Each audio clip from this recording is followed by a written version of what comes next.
Hey guys, let's have a look today at this new watch from Zenith, the Flyback Big Date Chronograph from this year's Watches and Wonders. Now I like watches that are named descriptively, and this one has, obviously, a Flyback Chronograph and a Big Date, as you can see. Additionally, it also has the word pilot above the 6 o'clock position, which is something that only Zenith can do on a watch dial, since they've owned the trademark for the word in French since 1888, and then in English since 1904. If you think about it, that's kind of an interesting fact, since the first pilots were the Wright brothers, who first flew their plane just 1 year before in 1903. Now whoever made that decision at that time at Zenith, well, it was certainly a genius move. So the first thing I instantly noticed about this watch when I first saw it was a subtle ring of colours around the chronograph minutes subdial. And you know what?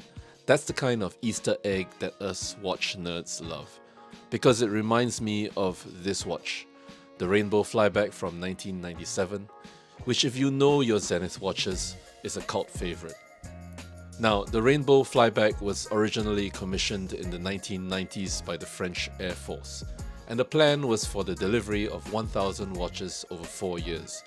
That project hit a roadblock, however, because it came in the midst of elections and the new government that had come to power decided to cancel the project.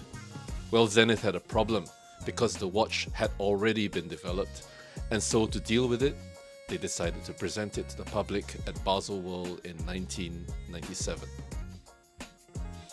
I can see why this watch is so well regarded, because it's the last real mechanical watch ever made for the military that through a quirk of fate the public was able to buy, with all the important technical details that a French military pilot would need.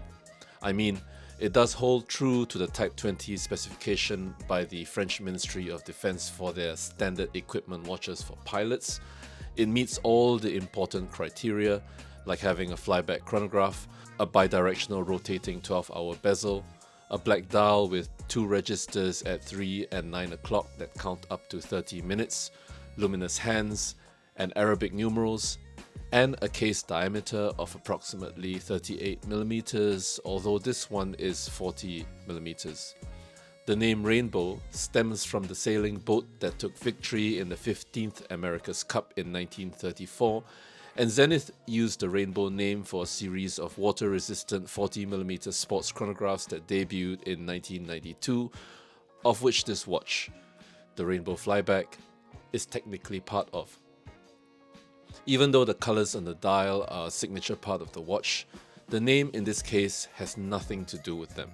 Speaking of these colours, which have perhaps become the most recognisable feature of this watch, which are located around the chronograph minute subdial, separated in 5-minute increments, you can see a subtle nod to this recognisable feature in the new Flyback Big Date Chronograph, with the order of the colours being exactly the same.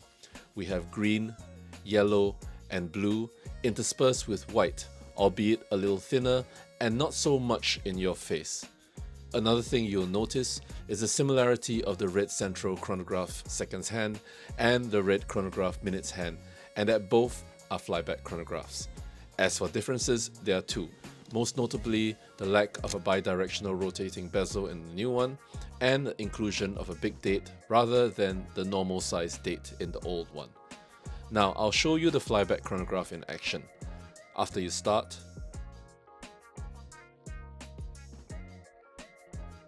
instead of pressing the stop button, I'm going to press the lower pusher and it jumps back to 0. Now the flyback function is useful for pilots since it basically saves the pilot time from fussing around to reset the chronograph when an instant time measurement is required. And you can see in the new watch I do the same. I start the chronograph, and then I press the lower pusher to reset the watch to start measuring the time again. Spiritually, both watches have a lot in common, and the new one, while not exactly a remake of the cult classic, has the important bits of Zenith within, which is a good move since fans will love it. Now, there was another variation of the Big Date Flyback Chronograph also launched this year, but this one comes with a very different aesthetic. It is essentially the same watch, but it's a monochromatic version with a black ceramic case as its foundation. And because of this, there is no rainbow colored minute chronograph subdial like you see in the stainless steel one. One thing I want to bring your attention to is the feel when you change the date. Now that click has a very satisfying sound, and I suppose it's because a bigger date than normal with bigger mechanisms inside is something that you can really feel in your hands. Whatever the case may be, it's a really nice tactile sensation that you can enjoy when you're changing the date.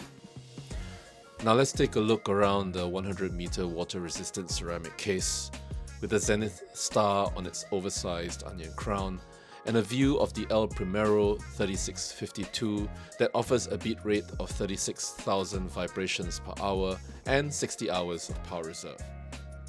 And here are a couple of loom shots that show just how well this watch works in the dark, and a couple of wrist shots on my 16.5cm wrist so that you can compare the difference between the old Rainbow and the new Big Date Flyback.